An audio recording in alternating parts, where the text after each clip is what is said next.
Good morning, beautiful people. It's your boy Sean Cole on Speak Life. Hope everybody day is up and running, ready to go. Yeah, like no different than a spark plug that's in the car. When it actually initiate to spark, guess what? The car starts. It gets to running. It gets to moving. So I want to say that to say today, I want to drop a beautiful topic that motivates and inspire you to, other words, be sparked, to be better, to do better, to get better in your day.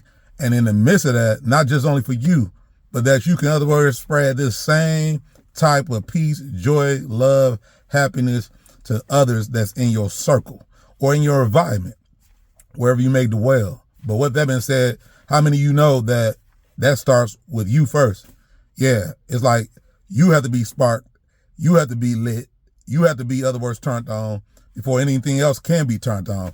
Because if you ain't turned on, how do you know that how many of you know that it's a strong possibility if you ain't turned on, you may be able to turn people off, even with that energy too, if it's negative. Yeah, which means that, hey, you got to stay positive on the course of your plan, your goal, your being, so that you can empower and help other people beings. Yeah. So with that being said, on Speak Life today, a topic that I've been inspired, thinking on, and processing, because I look at the world that we in, the people in the community that we around, that we see a whole lot of people, like I said, walking around like depressed, confused, or pretty much I call it zombie mode. Yeah, it's like they don't have no sense of direction or no peace or no joy. And everything that they do is temporary fix to try, in other words, fulfill the void, to keep themselves sane. But the reality is, are you really happy? Are you really peaceful? Are you really joyful? Well, I want to say to you that if you don't have the right spark or the right light, that's impossible to be. Let me help you out with that. I think about, for this particular topic that I want to tag on, it's called, what watt are you? Yeah, what watt are you? What I mean by watt, we got 60 watts when it comes to a light bulb. Yeah, we got 100 watts when it comes to a light bulb. Yeah, we got even probably, I say 100 to 1,000 watts when it comes to light bulb. We got multiple different watts.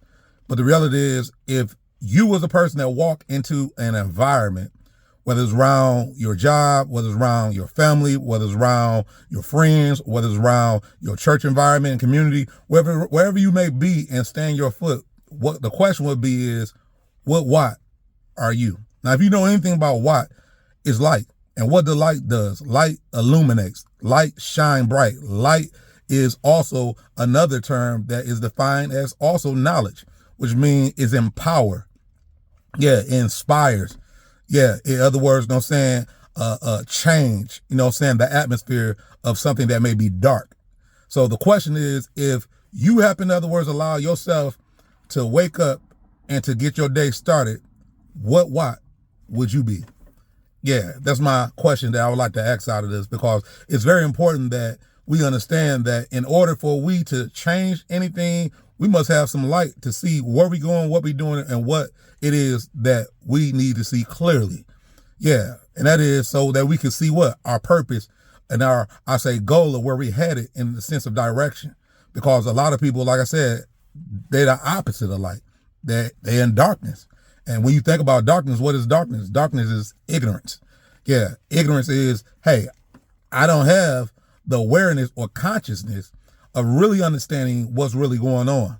And a good, example of how that really looked will be literally like, if you think about The Walking Dead. Hey, once, a zombie became a zombie, what happened? Their light, their consciousness, who they were as being functionable in their right senses have became voided, because what? The lights got turned off. Yeah. So when you become in zombie mode, you pretty much don't have a sense of direction and focus of where you're going to where you need to be. You don't have a sense of purpose. It's just that you're there. How many of us out here that been just there, but not getting there? Yeah. Getting there in the sense of direction of where they need to go. And I'm saying it to say that I have discovered in my life, I've been in a place where I was in darkness at a time and didn't understand that I needed light. And I knew the fact that here it is, I could, in other words, make the clearest decisions of where I'm going to what I'm doing, because I kept stumbling and having roadblocks and having dead ends that I'm running into.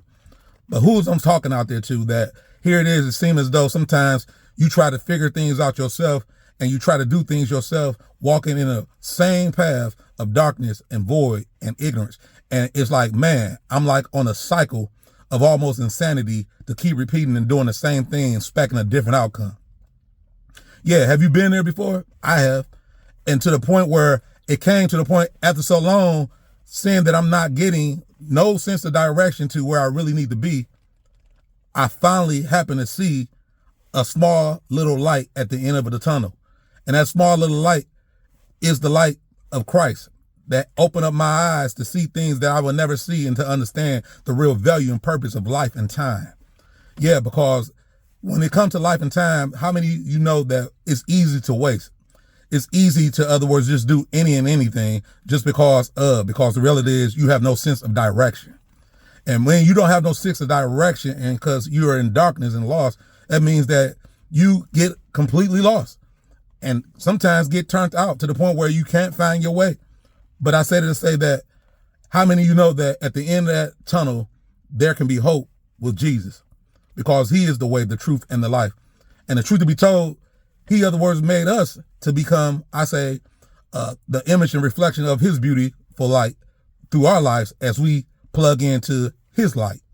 Yeah, when you get connected to the real light, you light up. And the way you light up ain't just only by you communicating and talking to people about who you are. It's about being who you are. Think about a light. A light bulb does not talk, but it shines. So the question is, on today and this week, on this beautiful Monday, would you be a light that can be in place to bring hope, inspiration, to bring peace, even in the midst of chaos? To other words, inspire and encourage those that are hopeless, because the reality is you remember when you was in darkness and you remember how you found the light. So my thing is, if you're a real citizen, if you're a real believer, if you're a real person that understands what it is to come out of dark to walk in light, my thing is light the world up. Yeah, no different than like when you light, I say, a forest fire. It start off small, but the reality is just that little spark caused everything to go up. Yeah, I'm saying let's go up for the King of Kings, the Lord of Lords, the one that I say is the light of the world. Because once he lights you up, everything else get better in your life to be lit up. So I said to say, hopefully you can be able to be an inspiration and a blessing to someone as even God bless you. Hopefully you could be a help to somebody on today, just as though someone have helped you. Hopefully you could be an encouragement today for someone else, just as someone has encouraged you. My favorite saying I always say, as the light come on and knowledge illuminates your mind where you know better to do better, teach one to reach one, to be the light. And that light is found through Jesus Christ. So I hope on this beautiful day that you find a way to be a blessing to someone and an encouragement